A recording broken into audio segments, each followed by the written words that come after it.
Hai YouTubers, kembali lagi di channel Dimensia Fakta. Kali ini, tim Dimensia Fakta akan membahas tentang 5 anak kecil paling kejam dan berbahaya di dunia. Memang sulit untuk mendeteksi kecenderungan anak dalam berperilaku jahat, karena biasanya anak-anak yang secara mental bisa dibilang sakit cenderung tertutup.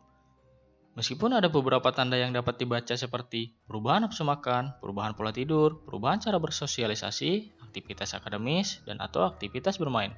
Namun terkadang tanda-tanda ini luput dari perhatian orang tua.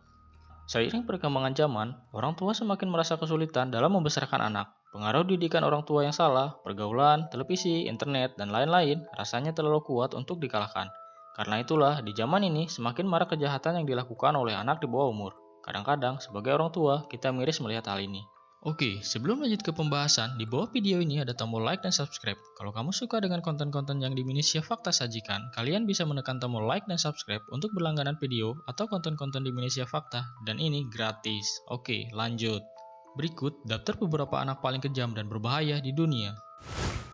Friedman bersaudara. Berbeda dengan anak lainnya, Friedman bersaudara mempercayai kepercayaan yang aneh. David dan Ryan Friedman dan seorang saudara lainnya memutuskan untuk menjadi neo-Nazi. Dengan mencukur habis rambut mereka dan tato jidat, kadang mereka mengenakan pakaian tentara untuk membela apa yang mereka yakini.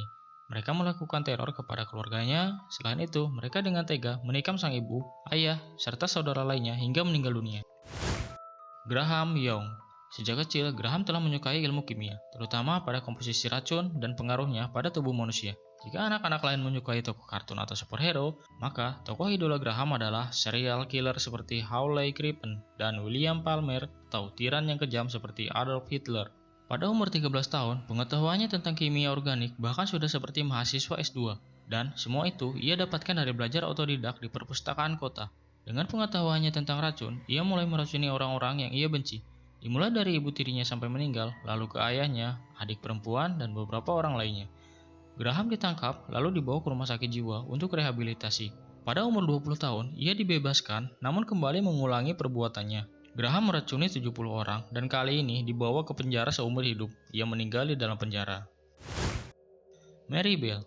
Mary Bell adalah anak dari Betty Cricket, seorang wanita tunasusila. Siapa ayah dari Mary Bell hingga kini tidak diketahui. Sejak balita, ibunya seringkali berusaha menghabisi nyawa Mary Bell dengan cara menjatuhkannya dari jendela dan memberikannya obat tidur. Ketika berusia 4 tahun, Mary Bell mulai dijual ibunya kepada para pedofil. Karena itu, tidaklah heran kalau Mary Bell tumbuh menjadi anak kecil yang penuh dendam dan jahat. Pada saat usianya 11 tahun, Mary Bell mencekik seorang balita bernama Martin Brown hingga tewas. 3 bulan kemudian, bersama seorang anak lain bernama Norma Bell, dia mengulangi perbuatannya dengan mencekik balita bernama Brian Howe.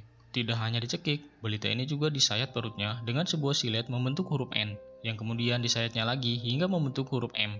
Bayi malang ini juga dimutilasi kemaluannya. Mary Bell hanya ditahan di rumah sakit jiwa dan telah dibebaskan ketika berusia 23 tahun. Willie Bosket. Secara tidak langsung, Willie merevisi undang-undang negara New York mengenai kejahatan keji yang dilakukan anak di bawah umur. Saat itu, Willie yang masih berusia 15 tahun menembak Noel Perez di sebuah kereta api bawah tanah untuk merampok uangnya, dan beberapa hari selanjutnya ia menembak korban lain. Namun, aksi perampokannya gagal dan tertangkap polisi, akhirnya dihukum 5 tahun penjara. Jesse Pomeroy. Jesse Pomeroy mulai bertindak kejam terhadap anak-anak lain ketika ia berusia 11 tahun. Dia telah melakukan penyiksaan terhadap 7 anak kecil dengan menggunakan pisau untuk menguliti daging para korbannya. Akibat perbuatannya, ia tertangkap dan dikirim ke sebuah sekolah reformasi, di mana dia seharusnya tinggal di tempat itu hingga usia 21 tahun. Tetapi dibebaskan setelah 1,5 tahun karena dia berperilaku baik. Setelah 3 tahun, ia telah berubah dari buruk menjadi lebih buruk. Dia menculik dan membunuh seorang gadis berusia 10 tahun bernama Kathy Curran, dan dia juga dituduh atas pembunuhan seorang anak berusia 4 tahun yang tubuhnya dimutilasi dan ditemukan di daerah Dorchester Bay.